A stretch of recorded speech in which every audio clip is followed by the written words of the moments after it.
ಕಾಂಗ್ರೆಸ್ ಅಲ್ಲಿ ಸದ್ಯಕ್ಕೆ ನವೆಂಬರ್ ಕ್ರಾಂತಿ ಕುರಿತಂತೆ ಸಿಕ್ಕಾಪಟ್ಟೆ ಚರ್ಚೆಗಳು ನಡೀತಾ ಇದೆ ದಿನ ಕಳೆದಂತೆ. ಪವರ್ ಶೇರಿಂಗ್ ಆಗುತ್ತಾ ಇಲ್ವಾ, ಸಿಎಂ ಕುರ್ಚಿ ಕಿತ್ತಾಟಕ್ಕೆ ಬ್ರೇಕ್ ಬೀಳುತ್ತಾ ಸದ್ಯದಲ್ಲೇ ಅನ್ನೋ ಕುತೂಹಲ ಇದೆ. ಸಿಎಂ ಉತ್ತರಾಧಿಕಾರಿ ಸತೀಶ್ ಎಂಬ ಚರ್ಚೆಗೂ ಬ್ರೇಕ್ ಸಿಗುತ್ತಾ? ದೆಹಲಿಗೆ ಹೋಗಿದ್ದಾರೆ ಕೆಪಿಸಿಸಿ ಅಧ್ಯಕ್ಷ ಡಿಸಿಎಂ ಡಿಕೆ ಶಿವಕುಮಾರ್. ಮಹತ್ವದ ಬೆಳವಣಿಗೆ ನಡೆಯುತ್ತಾ ಅಂತೇಳಿ ಕುತೂಹಲ ಇದೆ. ಸಿಎಂ ಬಣಕ್ಕೆ ಚೆಕ್ಮೇಟ್ ಕೊಡೋದಕ್ಕೆ ಡಿಕೆ ಶಿವಕುಮಾರ್ ಮುಂದಾದ್ರ 2.5 ವರ್ಷದ ಬಳಿಕ ಸಿಎಂ ಕುರ್ಚಿ ಬದಲಾವಣೆ ಆಗುತ್ತಾ? ಪವರ್ ಶೇರಿಂಗ್ ಆಗುತ್ತಾ ಕಾಂಗ್ರೆಸ್ ಅಲ್ಲಿ? ಸಿದ್ದರಾಮಯ್ಯ ಅವರನ್ನ ಸಿಎಂ ಸ್ಥಾನದಿಂದ ಕಾಂಗ್ರೆಸ್ನ ಹೈಕಮಾಂಡ್ ಕೆಳಗಡೆ ಇಳಿಸುತ್ತಾ? ಇನ್ನು ಸಿಎಂ ಉತ್ತರಾಧಿಕಾರಿ ಸತೀಶ್ ಎಂಬ ಯತೀಂದ್ರ ಸಿದ್ದರಾಮಯ್ಯ ಹೇಳಿಕೆ ವಿಷಯವಾಗಿಯೂ ಕೂಡ ವರಿಷ್ಠರಿಗೆ ದೂರನ್ನ ಕೊಡೋದಕ್ಕೆ ಡಿಕೆ ಶಿವಕುಮಾರ್ ದೆಹಲಿಗೆ ಹೋಗಿದ್ದಾರೆ ಅನ್ನೋ ಸುದ್ದಿನೂ ಇದೆ. ಹೊಸ ಕೆಪಿಸಿಸಿ ಅಧ್ಯಕ್ಷರ ನೇಮಕ ಗೊಂದಲದ ಬಗ್ಗೆ ಚರ್ಚೆ ಮಾಡುವಂತ ಸಾಧ್ಯತೆ ಇದೆ. ಇನ್ನು ಕ್ಯಾಬಿನೆಟ್ ಪುನಾರಚನೆಯಾದ್ರೆ ಯಾರು ಇನ್ ಯಾರು ಔಟ್ ಆಗ್ತಾರೆ, ಎಲ್ಲಾ ವಿಚಾರಗಳ ಬಗ್ಗೆ ಹೈಕಮಾಂಡ್ ಜೊತೆ ಡಿಕೆ ಶಿವಕುಮಾರ್ ಚರ್ಚೆಯನ್ನ ಮಾಡ್ತಾರೆ. ಈಗ ಎಐಸಿಸಿ ಪ್ರಧಾನ ಕಾರ್ಯದರ್ಶಿ ಕೆಸಿ ವೇಣುಗೋಪಾಲ್ ಜೊತೆಯಲ್ಲಿ ಚರ್ಚೆ ಮಾಡಿದ್ದಾರೆ. ರಾಜ್ಯ ಉಸ್ತುವಾರಿ ಸುರ್ಜೇವಾಲಾ ಜೊತೆಯೂ ಕೂಡ ಸಭೆಯನ್ನ ಮಾಡಿದ್ದಾರೆ. ಈ ಸಂದರ್ಭದಲ್ಲಿ ಡೋಂಟ್ ವರಿ ಅಂತ ಹೇಳಿದ್ದಾರಂತೆ ಕೆಸಿ ವೇಣುಗೋಪಾಲ್ ಹಾಗೇನೆ ಸುರ್ಜೇವಾಲಾ. ಇನ್ನು ಇವತ್ತು ರಾಹುಲ್ ಗಾಂಧಿ ಭೇಟಿಗೆ ಡಿಕೆ ಶಿವಕುಮಾರ್ ನವದೆಹಲಿಯಲ್ಲಿ ಪ್ರಯತ್ನವನ್ನ ಪಡ್ತಾ ಇದ್ದಾರೆ. ರಾಹುಲ್ ಗಾಂಧಿ ಭೇಟಿಯಾದ್ರೆ ನೇರವಾಗಿ ಸಾಕಷ್ಟು ವಿಷಯಗಳ ಬಗ್ಗೆ, ಅಂದ್ರೆ ರಾಜ್ಯದಲ್ಲಿ ಏನಾಗ್ತಿದೆ ಕಾಂಗ್ರೆಸ್ ಅಲ್ಲಿ ಆ ಬೆಳವಣಿಗೆ ಬಗ್ಗೆ ಚರ್ಚೆಯನ್ನ ಮಾಡೋದಕ್ಕೆ ಸಿದ್ಧತೆಗಳನ್ನ ಮಾಡ್ಕೊಂಡು ಹೋಗಿದ್ದಾರೆ. ರಾಹುಲ್ ಗಾಂಧಿ ಭೇಟಿಗೆ ಪ್ರಯತ್ನವನ್ನ ಇವತ್ತು ಪಡ್ತಾ ಇದ್ದಾರೆ.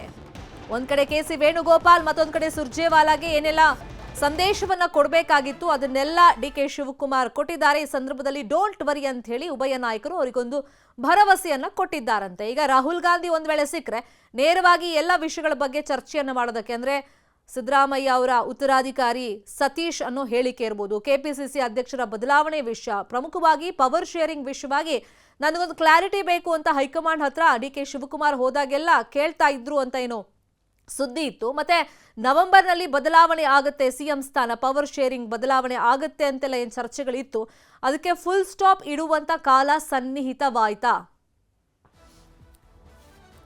ಇದೇ ವಿಷಯವಾಗಿ ಇನ್ನಷ್ಟು ಡೀಟೇಲ್ ಆಗಿ ಇನ್ಫಾರ್ಮೇಶನ್ ಕೊಡ್ತಾ ಹೋಗೋದಕ್ಕೆ ಫೋನ್ ಸಂಪರ್ಕದಲ್ಲಿ ಕನೆಕ್ಟ್ ಆಗಿದ್ದಾರೆ ನಮ್ಮ ಪೊಲಿಟಿಕಲ್ ಬ್ಯೂರೋ ರಿಪೋರ್ಟರ್ ಕೃಷ್ಣ. ರಾಜ್ಯ ಕಾಂಗ್ರೆಸ್ ಅಲ್ಲಿ ನವೆಂಬರ್ ಕ್ರಾಂತಿ ಆಗ್ಬಿಡುತ್ತೆ ಅಂತ ದಿನಕ್ಕೊಬ್ರು ಸ್ಟೇಟ್ಮೆಂಟ್ ಕೊಡ್ತಿರುವಂತ ಬೆನ್ನಲ್ಲೇ ಒಂದಿಷ್ಟು ಬೆಳವಣಿಗೆಗಳು ಕೂಡ ಆಗ್ತಾ ಇದೆ. ಹಾಗಾದ್ರೆ ಡಿಕೆ ಶಿವಕುಮಾರ್ ದೆಹಲಿ ಭೇಟಿಯ ಲೆಕ್ಕಾಚಾರಗಳೇನು?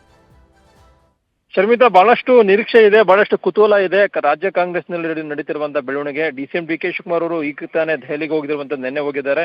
ಇವತ್ತು ಎಐಸಿಸಿ ಮಾಜಿ ಅಧ್ಯಕ್ಷ ಆಗಿರತಕ್ಕಂಥ ರಾಹುಲ್ ಗಾಂಧಿ ಅವ್ರನ್ನ ಭೇಟಿ ಮಾಡೋದ್ರ ಮುಖಾಂತರವಾಗಿ ಒಂದು ರಾಜ್ಯ ಕಾಂಗ್ರೆಸ್ನ ನಾಯಕತ್ವ ಬದಲಾವಣೆ ಸಂಬಂಧಪಟ್ಟಂತೆ ಒಂದು ಕ್ಲಾರಿಟಿಯನ್ನ ತೆಗೆದುಕೊಳ್ಳುವಂತ ನಿಟ್ಟಿನಲ್ಲಿ ಡಿಸಿಎಂ ಡಿಕೆ ಶಿವಕುಮಾರ್ ಮುಂದಾಗಿರುವಂತದ್ದು. ನಿನ್ನೆ ದಿನ ಎಐಸಿಸಿ ಪ್ರಧಾನ ಕಾರ್ಯದರ್ಶಿ ಕೆಸಿ ವೇಣುಗೋಪಾಲ್ ಅವರನ್ನ ಭೇಟಿ ಮಾಡಿ ಇತ್ತೀಚೆಗೆ ರಾಜ್ಯ ಕಾಂಗ್ರೆಸ್ ನಲ್ಲಿ ನಡೆದಿರುವಂತಹ ಬೆಳವಣಿಗೆ, ಅದರಲ್ಲೂ ಪ್ರಮುಖವಾಗಿ ಮುಖ್ಯಮಂತ್ರಿ ಸಿದ್ದರಾಮಯ್ಯ ಪುತ್ರ ಯತೀಂದ್ರ ಸಿದ್ದರಾಮಯ್ಯ ಏನು ಹೇಳಿಕೆಯನ್ನ ಕೊಟ್ಟಿದ್ರು, ಉತ್ತರಾಧಿಕಾರಿ ಸಚಿವ ಸತೀಶ್ ಜಾರಕಿಹೊಳಿ ಒಂದು ಹೇಳಿಕೆ, ಇದು ರಾಜ್ಯ ಕಾಂಗ್ರೆಸ್ ನಲ್ಲಿ ಒಂದು ರೀತಿ ದೊಡ್ಡ ಮಟ್ಟದ ಸಂಚಲನಕ್ಕೆ ಕಾರಣವಾಗಿತ್ತು. ಹೀಗಾಗಿ ಈ ಒಂದು ಇಂತಹ ಹೇಳಿಕೆಗಳಿಗೆ ಎಲ್ಲೋ ಒಂದ್ ಕಡೆ ಬ್ರೇಕ್ ಹಾಕ್ಬೇಕು ಅನ್ನೋ ನಿಟ್ಟಿನಲ್ಲಿ DCM DK Shivakumar KC Venugopal ಅವ್ರ ಜೊತೆಗೆ ಮನವಿಯನ್ನ ಮಾಡ್ಕೊಂಡಿದ್ದಾರೆ ಅಂತ ಕೂಡ ಹೇಳಲಾಗ್ತಾ ಇದೆ. ಹೀಗಾಗಿ ರಾಜ್ಯ ಕಾಂಗ್ರೆಸ್ ಉಸ್ತುವಾರಿಯಾಗಿರ್ತಕ್ಕಂಥ ಏನು ರಣದೀಪ್ ಸಿಂಗ್ ಸುರ್ಜೇವಾಲಾ ಅವರ ಜೊತೆಗೂ ಕೂಡ ಚರ್ಚೆ ಮಾಡೋದ್ರ ಮುಖಾಂತರವಾಗಿ ಅಂತಿಮವಾಗಿ ರಾಹುಲ್ ಗಾಂಧಿ ಅವರನ್ನ ಭೇಟಿ ಮಾಡಿ ರಾಜ್ಯದಲ್ಲಿ ಏನು ಗಾಂಧಿ ಭಾರತ್ ಶತಮಾನೋತ್ಸವ ಅಂಗವಾಗಿ 100 ಕಾಂಗ್ರೆಸ್ ಕಚೇರಿಗಳನ್ನ ಸ್ಥಾಪನೆ ಮಾಡುವಂತೆ ಡಿಸಿಎಂ ಡಿಕೆ ಶಿವಕುಮಾರ್ ಪಣವನ್ನ ತೊಟ್ಟಿದ್ದಾರೆ. ಅವರ ಕನಸಿನ ಯೋಜನೆ ಕೂಡ ಆಗಿರುವಂತದ್ದು. ನಾನು ಮುಖ್ಯಮಂತ್ರಿ ಆಗೋದ್ರೊಳಗಡೆ 100 ಕಾಂಗ್ರೆಸ್ ಕಚೇರಿಗಳಿಗೆ ಶಂಕುಸ್ಥಾಪನೆ ನೆರವೇರಿಸಬೇಕು ಅನ್ನೋ ನಿಟ್ಟಿನಲ್ಲಿ ಡಿಸಿಎಂ ಡಿಕೆ ಶಿವಕುಮಾರ್ ಕಸರತ್ತನ್ನು ಮಾಡಿದ್ದಾರೆ. ಅದಕ್ಕೆ ಪೂರಕವಾಗಿ ಶಾಸಕರು ಮತ್ತೆ ಸಚಿವರಿಗೂ ಕೂಡ ಈಗಾಗಲೇ ಪತ್ರದ ಮುಖಾಂತರವಾಗಿ ಸಂದೇಶ ಕೂಡ ರವಾನೆ ಮಾಡಿದರೆ ಆ ಭಾಗದಲ್ಲಿ ಯಾವ ರೀತಿಯಾಗಿ ಸಿದ್ಧತೆಯನ್ನ ಮಾಡ್ಕೊಂಡಿದ್ದಾರೆ ಅನ್ನುವಂಥದ್ದು. ಹೀಗಾಗಿ ಏಕಕಾಲದಲ್ಲಿ ಎಸಿಸಿ ಅಧ್ಯಕ್ಷರಾಗಿರ್ತಕ್ಕಂಥ ಮಲ್ಲಿಕಾರ್ಜುನ್ ಖರ್ಗೆ ಮತ್ತೆ ಲೋಕಸಭಾ ವಿರೋಧ ಪಕ್ಷದ ನಾಯಕರಾಗಿರ್ತಕ್ಕಂಥ ರಾಹುಲ್ ಗಾಂಧಿ ಅವರ ನೇತೃತ್ವದಲ್ಲಿ ಆ 100 ಕಚೇರಿಗಳು ಕೂಡ ಶಂಕುಸ್ಥಾಪನೆ ಅಂದ್ರೆ ಶಿಲಾನ್ಯಾಸ ನೆರವೇರಿಸುವಂತ ನಿಟ್ಟಿನಲ್ಲಿ ಅದಕ್ಕೆ ಕಾರ್ಯಕ್ರಮಕ್ಕೆ ಆಹ್ವಾನ ಮಾಡುವಂತ ನಿಟ್ಟಿನಲ್ಲಿ ರಾಹುಲ್ ಗಾಂಧಿ ಅವರ ಜೊತೆಗೂ ಕೂಡ ಚರ್ಚೆ ಕೂಡ ಮಾಡಲಿದ್ದಾರೆ. ಅದಾದ ನಂತರವಾಗಿ ನವೆಂಬರ್ 20ರ ನಂತರವಾಗಿ ರಾಜ್ಯ ಕಾಂಗ್ರೆಸ್ ನಲ್ಲಿ ನಾಯಕತ್ವ ಬದಲಾವಣೆ ಅನ್ನುವಂಥದ್ದು ದೊಡ್ಡ ಮಟ್ಟದಲ್ಲಿ ಪ್ರಶ್ನಾರ್ಥಕವಾಗಿ ಉಳಿದಿರುವಂತದ್ದು. ಇಲ್ಲೊಂದು ಕಡೆ ಡಿಸಿಎಂ ಡಿಕೆ ಶಿವಕುಮಾರ್ ಅವರು ನವೆಂಬರ್ 20ರ ಬಳಿಕವಾಗಿ ಮುಖ್ಯಮಂತ್ರಿ ಆಗುವಂತ ಕನಸನ್ನ ಕಾಣ್ತಾ ಇದ್ದಾರೆ. ಹೀಗಾಗಿ ಅದಕ್ಕೆ ಪೂರಕವಾಗಿ ಒಂದು ಕ್ಲಾರಿಟಿಯನ್ನ ತೆಗೆದುಕೊಳ್ಳುವಂತದ್ದು. ಒಂದ್ ಕಡೆ ಮುಖ್ಯಮಂತ್ರಿ ಸಿದ್ದರಾಮಯ್ಯ ಮುಖ್ಯಮಂತ್ರಿಗಳು ಕೂಡ ನವೆಂಬರ್ 15 ಅಥವಾ 16ನೇ ತಾರೀಕು ದೆಹಲಿಗೂ ಕೂಡ ಹೋಗ್ತಾ ಇದ್ದಾರೆ. ಅಲ್ಲಿ ಸಂಪುಟ ಪುನರಚನೆ ವಿಚಾರವಾಗಿ ಒಂದು ಸ್ಪಷ್ಟವಾದಂತಹ ನಿರ್ಧಾರವನ್ನ ತೆಗೆದುಕೊಳ್ಳುವ ನಿಟ್ಟಿನಲ್ಲಿ ಕೂಡ ಮುಂದಾಗಿರುವಂತದ್ದು. ಒಂದು ವೇಳೆ ಏನಾದರೂ ಸಂಪುಟ ಪುನರಚನೆಗೆ ಹೈಕಮಾಂಡ್ ನಾಯಕರು ಸಮ್ಮತಿಯನ್ನು ಸೂಚಿಸುತ್ತದೆ, ಅಲ್ಲಿಗೆ ಮುಖ್ಯಮಂತ್ರಿ ಸಿದ್ದರಾಮಯ್ಯ ಕುರ್ಚಿ ಕೂಡ ಸೇಫ್ ಆಗುತ್ತೆ. ಮುಖ್ಯಮಂತ್ರಿ ಸಿದ್ದರಾಮಯ್ಯ ಕೂಡ ಮುಖ್ಯಮಂತ್ರಿಯಾಗಿ ಅಧಿಕಾರದಲ್ಲಿ ಮುಂದುವರಿಯುವಂತಹ ಸಾಧ್ಯತೆ ಬಹುತೇಕವಾಗಿ ಹೆಚ್ಚಿರುತ್ತೆ. ಒಂದು ವೇಳೆ ಏನಾದರೂ ಸಂಪುಟ ಪುನರಚನೆಗೆ ಬ್ರೇಕ್ ಆಗಿ ಇಲ್ಲ ಒಂದ್ ಕಡೆ ಮುಖ್ಯಮಂತ್ರಿ ಪದವಿಯನ್ನು ಬಿಟ್ಕೊಡ್ಬೇಕು ಅನ್ನೋ ಒಂದು ಸೂಚನೆಯನ್ನು ಕೊಟ್ರೆ ಡಿಸಿಎಂ ಡಿ ಕೆ ಶಿವಕುಮಾರ್ ಅವರು ಮುಖ್ಯಮಂತ್ರಿ ಆಗ್ತಾರೆ. ಈಗ ಈ ರೀತಿಯಾದಂತಹ ಒಂದಷ್ಟು ಕಾರ್ಯತಂತ್ರಗಳು ಆಗ್ತಿರುವಂತಹ ಸಂದರ್ಭದಲ್ಲಿ ಹೈಕಮಾಂಡ್ ನಾಯಕರನ್ನ ಭೇಟಿ ಮಾಡಿ ಒಂದು ಕಸರತ್ತನ್ನು ಮಾಡುವಂತ ನಿಟ್ಟಿನಲ್ಲಿ ಡಿಸಿಎಂ ಡಿ ಕೆ ಶಿವಕುಮಾರ್ ಮುಂದಾಗಿದ್ದಾರೆ. ನೋಡ್ಬೇಕಾಗುತ್ತೆ ಹೈಕಮಾಂಡ್ ನಾಯಕರು ಯಾವ ರೀತಿಯಾಗಿ ಡಿಸಿಎಂ ಡಿ ಕೆ ಶಿವಕುಮಾರ್ ಮನವಿಗೆ ಮತ್ತೆ ಅವರ ಬೇಡಿಕೆಗಳಿಗೆ ಸ್ಪಂದಿಸುತ್ತೆ ಅನ್ನುವಂಥದ್ದು. ಮತ್ತೆ 15-16ನೇ ತಾರೀಕು ಕೂಡ ಮುಖ್ಯಮಂತ್ರಿಗಳು ಹೋಗೋದ್ರ ಮುಖಾಂತರ ಅಂದ್ರೆ ಬಿಹಾರ ಚುನಾವಣೆಯಲ್ಲಿ ಸದ್ಯಕ್ಕೆ ನಡೀತಾ ಇದೆ. ಅಲ್ಲಿ ಹೈಕಮಾಂಡ್ ನಾಯಕರು ಎಲ್ಲರೂ ಕೂಡ ಬಿಹಾರ ಚುನಾವಣೆಯ ಕಡೆ ಗಮನವನ್ನು ಕೊಟ್ಟಿದ್ದಾರೆ. ಅಂತಿಮವಾಗಿ ಬಿಹಾರ ಚುನಾವಣೆಯ ಫಲಿತಾಂಶ ಪ್ರಕಟ ಆದ ಕೂಡಲೇ ರಾಜ್ಯ ಕಾಂಗ್ರೆಸ್ನಲ್ಲಿ ಆಗ್ತಿರುವಂತಹ ಬೆಳವಣಿಗೆಗಳ ಬಗ್ಗೆ ಹೈಕಮಾಂಡ್ ನಾಯಕರು ಗಮನ ಹರಿಸಿದ ಸಂದರ್ಭದಲ್ಲಿ ಮುಖ್ಯಮಂತ್ರಿಗಳು ಕೂಡ ಈಗಾಗಲೇ ಮಾಜಿ ಸಚಿವರಾಗಿರ್ತಕ್ಕಂಥ ಕೆ.ಎನ್. ರಾಜಣ್ಣವರು ಕೂಡ ಹೇಳಿಕೆಯನ್ನು ಕೊಟ್ಟಿದ್ದಾರೆ. ಯಾರು ಸಂಪುಟ ಪುನರಚನೆ ಪುನರಚನೆ ಆಯ್ತು ಅಂತಂದ್ರೆ ಅಲ್ಲಿ ಹಿಡಿತವನ್ನ ಸಾಧಿಸ್ತಾರೆ, ಅವರೇ ಮುಖ್ಯಮಂತ್ರಿಗಳಾಗಿ ಮುಂದುವರಿತಾರೆ. ಇಲ್ಲಂತಂದ್ರೆ ಅದು ಬೇರೆ ರೀತಿಯಂತ ಬೆಳವಣಿಗೆ ಕೂಡ ಆಗತ್ತೆ ಅನ್ನೋ ಮಾತನ್ನು ಕೂಡ ಹೇಳಿದ್ದಾರೆ. ಹೀಗಾಗಿ ಮುಖ್ಯಮಂತ್ರಿಗಳು ಶತಾಯಗತವಾಗಿ ಮುಖ್ಯಮಂತ್ರಿ ಆಗುವಂತ ನಿಟ್ಟಿನಲ್ಲಿ ಈಗಾಗಲೇ ಕಸರತ್ತನ್ನ ಮಾಡಿದರೆ ಅದಕ್ಕೆ ಪೂರಕವಾಗಿ ಸಂಪುಟ ಪುನರಚನೆ ಮಾಡಬೇಕು ಅನ್ನೋ ಪಣವನ್ನ ತೊಟ್ಟಿದ್ದಾರೆ. ಆದ್ರೆ ಡಿಸಿಎಂ ಡಿ ಕೆ ಶಿವಕುಮಾರ್ ಯಾವುದೇ ಕಾರಣಕ್ಕೂ ಕೂಡ ಸಂಪುಟ ಪುನರಚನೆ ಮಾಡಬಾರದು, ನಾಯಕತ್ವ ಬದಲಾವಣೆ ಮಾಡಬೇಕು, ಮುಖ್ಯಮಂತ್ರಿ ಪದವಿಯನ್ನು ಕೊಡಬೇಕು ಅನ್ನೋ ಪಟ್ಟನ್ನ ಹಿಡಿದಿದ್ದಾರೆ. ಇದರ ನಡುವೆ ಸತೀಶ್ ಜಾರಕಿಹೊಳಿ ಕೂಡ ಬ್ಯಾಟಿಂಗ್ ಕಳೆದ ಕೆಲವು ತಿಂಗಳುಗಳಿಂದ ಒಂದಿಷ್ಟು ಗೊಂದಲ ಕಾಂಗ್ರೆಸ್ ಅಲ್ಲಿ ಮುಂದುವರೆದಿದೆ. ಇದು ನೋಡಿ ಬಿಜೆಪಿ ಅವರು ಅಣಕಿಸುವಂತ ರೀತಿ ಆಗ್ಬಿಟ್ಟಿದೆ. ಮತ್ತೊಂದು ಮಹತ್ವದ ಬೆಳವಣಿಗೆ ನಾವು ರಾಜ್ಯ ಕಾಂಗ್ರೆಸ್ ಅಲ್ಲಿ ಗಮನಿಸ್ತಿರೋದು, ಯಾವಾಗೆಲ್ಲ D K Shivakumar power sharing ವಿಷಯವಾಗಿ ಚರ್ಚೆಯನ್ನ ಮುನ್ನೆಲೆಗೆ ತರ್ತಾರೆ, ಆ ಪ್ರಯತ್ನಗಳನ್ನು ಮಾಡ್ತಾರೆ, ಟೆಂಪಲ್ ರನ್ ಮಾಡ್ತಾರೆ, ದೇವರ ಮುಂದೆ ಸಂಕಲ್ಪ ಮಾಡ್ತಾರೆ, ಆಗೆಲ್ಲ ಸಿಎಂ ಬಣ ಡಿಸ್ಟರ್ಬ್ ಮಾಡುವಂತ ನಿಟ್ಟಿನಲ್ಲಿ ಸ್ಟೇಟ್ಮೆಂಟ್ ಅನ್ನ ಕೊಡಿಸೋದು ಒಂದಿಷ್ಟು ಪ್ರಯತ್ನ ಮಾಡುತ್ತೆ. ಈ ನಿಟ್ಟಿನಲ್ಲಿ ಇದಕ್ಕೆ ಚೆಕ್ಮೇಟ್ ಇಡೋ ರೀತಿಯಲ್ಲಿ ಡಿ ಕೆ ಶಿ ಅವರ ಪ್ರಯತ್ನ ಹೇಗಿದೆ? ಶರ್ಮಿತಾ, ಈಗ ಚೆಕ್ಮೇಟ್ ಅನ್ನೋದಕ್ಕಿಂತ ಮುಖ್ಯವಾಗಿ ಮುಖ್ಯಮಂತ್ರಿ ಪದವಿಯನ್ನ ಪಡ್ಕೊಳ್ಬೇಕು. ನೀವು ಗಮನಿಸಿದ್ರೆ ಇತ್ತೀಚೆಗೆ ಡಿಸಿಎಂ ಡಿ ಕೆ ಶಿವಕುಮಾರ್ ಅವರು ಎಲ್ಲೂ ಕೂಡ ನಾಯಕತ್ವದ ಬದಲಾವಣೆ ಬಗ್ಗೆ ಎಲ್ಲೂ ಕೂಡ ಮಾತಾಡಿಲ್ಲ. ಒಂದ್ ರೀತಿ ಮೌನವಾಗಿ ತಮ್ಮ ನಡೆಯನ್ನು ಅನುಸರಿಸಿದ್ದಾರೆ. ಮತ್ತೆ ತಮ್ಮ ಬಣದವ್ರಿಗೂ ಕೂಡ ತಾಕೀತನ್ನ ಮಾಡಿದ್ದಾರೆ, ಯಾವುದೇ ಕಾರಣಕ್ಕೂ ಕೂಡ ಇಂಥ ಸಂದರ್ಭದಲ್ಲಿ ಮಾತಾಡಬಾರದು ಅಂತ. ಒಂದ್ ವೇಳೆ ಏನಾದ್ರು ಮಾತಾಡಿ ಡ್ಯಾಮೇಜ್ ಆಯ್ತು ಅಂದ್ರೆ ಅದು ಎಲ್ಲೋ ಒಂದ್ ಕಡೆ ಬರುವಂತ ದಿನಗಳಲ್ಲಿ ಡಿಸಿಎಂ ಡಿ ಕೆ ಶಿವಕುಮಾರ್ ಅವರಿಗೆ ದೊಡ್ಡ ಮಟ್ಟದ ಅದು ಹಿನ್ನಡೆ ಆಗುತ್ತೆ, ಡ್ಯಾಮೇಜ್ ಕೂಡ ಆಗುತ್ತೆ. ಆ ಕಾರಣಕ್ಕೋಸ್ಕರವಾಗಿ ಯಾವುದೇ ಕಾರಣಕ್ಕೂ ಕೂಡ ಆ ರೀತಿಯಂತ ಪ್ರಸಂಗ ಬರಬಾರ್ದು ಅನ್ನೋ ಕಾರಣಕ್ಕೋಸ್ಕರವಾಗಿ ಇಷ್ಟು ದಿನಗಳ ಕಾಲ ಒಂದು ರೀತಿ ತಳ್ಕೊಂಡು ಬಂದಿದ್ದಾರೆ. ಈಗ ನವೆಂಬರ್ 20ನೇ ತಾರೀಕು ಬರ್ತಾ ಇದೆ, ಏನೋ ಸರ್ಕಾರ ಬಂದು ಎರಡೂವರೆ ವರ್ಷಗಳು ಪೂರೈಸ್ತಾ ಇದೆ. ಇಂಥ ಸಂದರ್ಭದಲ್ಲಿ ಹೇಗಾದ್ರೂ ಮಾಡಿ ಅಧಿಕಾರದ ಪದವಿಯನ್ನು ಪಡೆದುಕೊಳ್ಬೇಕು. ನೀವು ಹೇಳಿದಂಗೆ ಎಲ್ಲ ಒಂದ್ ಕಡೆ ಡಿಸಿಎಂ ಮುಖ್ಯಮಂತ್ರಿ ಸಿದ್ದರಾಮಯ್ಯ ಬಣ, ಯಾವಾಗ ಡಿಸಿಎಂ ಡಿ ಕೆ ಶಿವಕುಮಾರ್ ಬಣ ಒಂದ್ ರೀತಿ ನಾಯಕತ್ವ ಬದಲಾವಣೆ ಬಗ್ಗೆ ಚರ್ಚೆ ಆಯಿತು, ಅಂತ ಸಂದರ್ಭದಲ್ಲಿ ಮುಖ್ಯಮಂತ್ರಿ ಬಣದವರು ಕೂಡ ಅವರಿಗೆ ಚೆಕ್ಮೇಟ್ ಕೊಡುವಂತದ್ದು ಮತ್ತೆ ಅವ್ರಿಗೆ ಕೌಂಟರ್ ಕೊಡೋದನ್ನು ಕೂಡ ಕೊಡ್ತಾ ಇದ್ರು. ಆದ್ರೆ ಈಗ ಆ ತರ ಬೆಳವಣಿಗೆಗಳು ಬರ್ತಾ ಇಲ್ಲ. ಎಲ್ಲೋ ಒಂದ್ ಕಡೆ ಮುಖ್ಯಮಂತ್ರಿಗಳ ಪರವಾಗಿಯೂ ಕೂಡ ಈಗಾಗಲೇ ಸಚಿವ ಸತೀಶ್ ಜಾರಕಿಹೊಳಿ ಕೂಡ ಬ್ಯಾಟಿಂಗ್ ಅನ್ನ ಮಾಡಿದ್ದಾರೆ. ಯಾವುದೇ ಕಾರಣಕ್ಕೂ ಕೂಡ ಹೈಕಮಾಂಡ್ ನಾಯಕರು ನಾಯಕತ್ವ ಬದಲಾವಣೆ ಬಗ್ಗೆ ಮನಸ್ಸನ್ನ ಮಾಡೋದಿಲ್ಲ, ಆ ರೀತಿ ಮಾಡೋದಕ್ಕೂ ಕೂಡ ಬಿಡೋದಿಲ್ಲ ಅನ್ನುವಂಥದ್ದು. ಪರೋಕ್ಷವಾಗಿ ಮುಖ್ಯಮಂತ್ರಿ ಸಿದ್ದರಾಮಯ್ಯ ಅವರೇ ಅಧಿಕಾರದಲ್ಲಿ ಮುಂದುವರಬೇಕು ಅನ್ನೊಂದು ಹಠವನ್ನು ಕೂಡ ತೊಟ್ಟಿದ್ದಾರೆ. ಹೀಗಾಗಿ ನೋಡ್ಬೇಕಾಗತ್ತೆ ಹೈಕಮಾಂಡ್ ನಾಯಕರು ಯಾವ ರೀತಿಯಾಗಿ ಅಂದ್ರೆ ಡಿಸಿಎಂ ಡಿ ಕೆ ಶಿವಕುಮಾರ್ ಅವರು ನಂಬ್ಕೊಂಡಿರುವಂತದ್ದು ಕಾಂಗ್ರೆಸ್ ಹೈಕಮಾಂಡ್ ಅಷ್ಟೇ ಗೊಂದಲಗಳಾದಾಗ ನೀವು ಹೇಳ್ಬಿಡಿ ಪವರ್ ಶೇರಿಂಗ್ ಇದೆಯಾ ಇಲ್ವಾ, ನನ್ನ ದಾರಿ ನಾನು ನೋಡ್ಕೋತೀನಿ ಅಂತ ಹೇಳಿ ಬಂದವರು ಇಲ್ಲಿ ಬಿಜೆಪಿಯಿಂದ ನನಗೆ ಈ ಹಿಂದೆ ಆಫರ್ ಇತ್ತು ಅಂತೆಲ್ಲ ಸಾಕಷ್ಟು ವಿಷಯಗಳನ್ನ ಯಾವ ಟೈಮಲ್ಲಿ ಹೇಳಿದ್ರು ಅನ್ನೋದು ಕೂಡ ಇಂಪಾರ್ಟೆಂಟ್ ಆಗುತ್ತೆ. ಮತ್ತೊಂದು ರಾಜಕೀಯ ವಿಶ್ಲೇಷಣೆ ಮಾಡೋದಾದ್ರೆ ಕೃಷ್ಣ, ಈ ಸರ್ಕಾರದ ಅವಧಿಯಲ್ಲಿ ಮುಂದೆ ಚುನಾವಣೆ ಆದ್ಮೇಲೆ ಯಾವ ಸರ್ಕಾರ ಬರುತ್ತೋ ಇಲ್ವೋ ಗೊತ್ತಿಲ್ಲ, ಅದು ಜನ ಡಿಸೈಡ್ ಮಾಡ್ತಾರೆ. ಬಟ್ ಈಗಿನ ಸರ್ಕಾರದ ಅವಧಿಯಲ್ಲಿ 2.5 ವರ್ಷ ಆಗ್ತಿರೋದ್ರಿಂದ ಈ ಅವಧಿಯಲ್ಲಿ ನನಗೆ ಮುಖ್ಯಮಂತ್ರಿ ಸ್ಥಾನ ಕೈ ತಪ್ಪಿಟ್ರೆ ಈ ಅವಧಿಯಲ್ಲಿ ಮತ್ತೆ ನಾನು ಮುಖ್ಯಮಂತ್ರಿ ಆಗೋ ಚಾನ್ಸ್ ಇಲ್ಲ ಅಂತ ಕಡೆ ಪ್ರಯತ್ನ ಡಿ ಕೆ ಶಿವಕುಮಾರ್ ಅವ್ರದ್ದು ಈ ಅವಧಿಯಲ್ಲಿ. ಖಂಡಿತವಾಗ್ಲೂ ಶರ್ಮಿತಾ, ನೀವು ಹೇಳಿದಂಗೆ ಈ ಹಿಂದೆ ಬಿಜೆಪಿ ಆಫರ್ ಇದೆ ಅನ್ನೋ ಒಂದು ವಿಚಾರ ಕೂಡ ಪ್ರಸ್ತಾಪ ಮಾಡುವಂತದ್ದು ಎಲ್ಲ ಒಂದ್ ಕಡೆ ಕಾಂಗ್ರೆಸ್ ಹೈಕಮಾಂಡ್ಗೆ ಒಂದು ಸಂದೇಶ ಕೊಡಬೇಕು ಅನ್ನೋ ಒಂದು ಕಾರಣಕ್ಕೋಸ್ಕರವಾಗಿನೇ ಯಾವಾಗ ಈ ರೀತಿಯಾಗಿ ಮುಖ್ಯಮಂತ್ರಿಗಳ ಬಣ ಮುಖ್ಯಮಂತ್ರಿಗಳು ಈ ರೀತಿಯ ಕಾರ್ಯತಂತ್ರವನ್ನ ಅಂದ್ರೆ ಅಧಿಕಾರದಲ್ಲಿ ಮುಂದುವರಂತ ನಿಟ್ಟಿನಲ್ಲಿ ಏನು ಕಾರ್ಯತಂತ್ರವನ್ನು ಮಾಡಿದ್ರು ಮತ್ತೆ ಹೈಕಮಾಂಡ್ ನಾಯಕರು ಕೂಡ ಸೈಲೆಂಟ್ ನಡೆಯನ್ನು ತೋರಿದ್ರು. ಆ ಕಾರಣಕ್ಕೋಸ್ಕರವಾಗಿನೇ ಡಿಸಿಎಂ ಡಿ ಕೆ ಶಿವಕುಮಾರ್ ಒಂದ್ ರೀತಿ ಎಚ್ಚರಿಕೆ ಸಂದೇಶವನ್ನು ರವಾನೆಯನ್ನು ಮಾಡಿದ್ರು. ನೀವು ಹೇಳಿದಂಗೆ ಈಗ ಪಡೆದುಕೊಂಡ್ರೆ ಮಾತ್ರ ಚಾನ್ಸಸ್ ಡಿಸಿಎಂ ಡಿ ಕೆ ಶಿವಕುಮಾರ್ಗೆ ಮುಖ್ಯಮಂತ್ರಿ ಸ್ಥಾನ ಪದವಿಯನ್ನ ಪಡ್ಕೊಳ್ಳುವಂತದ್ದು. ಯಾಕಂದ್ರೆ ಅವ್ರ ಜ್ಯೋತಿಷಿಗಳು ಅವರ ಆಪ್ತರು ಕೂಡ ಹೇಳಿದರೆ, ಮತ್ತೆ ಈಗಾಗಲೇ ಪ್ರತಿಪಕ್ಷ ಬಿಜೆಪಿ ನಾಯಕರು ಕೂಡ ಅದೇ ಮಾತನ್ನ ಹೇಳ್ತಾ ಇದ್ದಾರೆ, ಈಗ ತೆಗೆದುಕೊಂಡ್ರೆ ಮಾತ್ರ ಅನ್ನುವಂಥದ್ದು. ಹಾಗಾಗಿನೇ ಬಿಜೆಪಿ ನಾಯಕರು ಟೀಕೆಯನ್ನ ಮಾಡ್ತಾ ಇದ್ದಾರೆ, ಒತ್ ಕಿತ್ಕೋತಾರ ಇಲ್ವಾ, ಅದೇ ರೀತಿಯಾಗಿ ಪದವಿಯನ್ನ ಪಡೆದುಕೊಳ್ತಾರ. ಹೀಗಾಗಿ ಎಲ್ಲಾ ಚರ್ಚೆಗಳ ನಡುವೆ ಡಿಸಿಎಂ ಡಿ ಕೆ ಶಿವಕುಮಾರ್ ಪ್ರಯತ್ನ ಅತ್ಯಂತ ಕುತೂಹಲ ಮೂಡಿಸಿದೆ. ನಿಜಕ್ಕೂ ಕೂಡ ನವೆಂಬರ್ 20ರ ಬಳಿಕವಾಗಿ ಮುಖ್ಯಮಂತ್ರಿ ಡಿಸಿಎಂ ಡಿ ಕೆ ಶಿವಕುಮಾರ್ ಮುಖ್ಯಮಂತ್ರಿ ಆಗ್ತಾರಾ ಇಲ್ವಾ ಅನ್ನೋ ಚರ್ಚೆಗಳು ಕೂಡ ನಡೀತಾ ಇದಾವೆ. ಅದ್ರ ಜೊತೆಗೆ ಸಿದ್ದರಾಮಯ್ಯ ಬಣದವರು ಕೂಡ ಮತ್ತೆ ಸಿದ್ದರಾಮಯ್ಯ ಕೂಡ ಮುಖ್ಯಮಂತ್ರಿಯಾಗಿ ಅಧಿಕಾರದಲ್ಲಿ ಮುಂದುವರಿಯುವಂತ ನಿಟ್ಟಿನಲ್ಲಿ ಕೂಡ ಕಸರತ್ತನ್ನ ಮಾಡ್ತಾ ಇದ್ದಾರೆ. ಹೀಗಾಗಿ ನೋಡ್ಬೇಕಾಗತ್ತೆ ನಾಯಕತ್ವ ಬದಲಾವಣೆಯ ಅಥವಾ ಸಂಪುಟ ಪುನರಚನೆ ಆಗೋದ್ರ ಮುಖಾಂತರವಾಗಿ ಹೈಕಮಾಂಡ್ ನಾಯಕರು ಅದಕ್ಕೆ ಸಮ್ಮತಿಯನ್ನು ಸೂಚಿಸುತ್ತಾ ಅನ್ನುವಂಥದ್ದು. ಶರ್ಮಿತಾ, ಕಾದ್ ನೋಡೋಣ ಮುಂದಿನ ಬೆಳವಣಿಗೆ. ಥ್ಯಾಂಕ್ ಯು ಕೃಷ್ಣ, ಈ ಕ್ಷಣದ ಮಾಹಿತಿಯನ್ನು ಕೊಟ್ಟಿದ್ದಕ್ಕೆ. ಸದ್ಯಕ್ಕೆ ಇಡೀ ರಾಜ್ಯದಲ್ಲಿ ಚಿತ್ತಾಪುರ ಪರೇಡ್ ಬಗ್ಗೆ ಚರ್ಚೆ ನಡೀತಾ ಇದೆ. ಒಂಥರ ಪ್ರತಿಷ್ಠೆ ಆಗ್ಬಿಟ್ಟಿದೆ. RSS ವರ್ಸಸ್ ಕಾಂಗ್ರೆಸ್ ನವೆಂಬರ್ 2ಕ್ಕೆ ಯಾರ ಮೇಲುಗೈ ಆಗುತ್ತೆ ಅನ್ನೋ ಕುತೂಹಲ ಇದ್ದೇ ಇದೆ.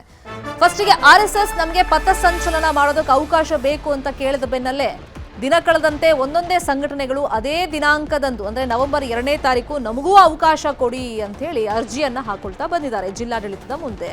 ತಹಶೀಲ್ದಾರ್ ಈಗ ಯಾರಿಗೆ ಅನುಮತಿ ಕೊಡ್ತಾರೆ, ಎಷ್ಟೊತ್ತಿಗೆ ಅನುಮತಿ ಕೊಡ್ತಾರೆ ಅನ್ನುವಂಥದ್ದು ಈಗಿರುವಂತಹ ಕುತೂಹಲ.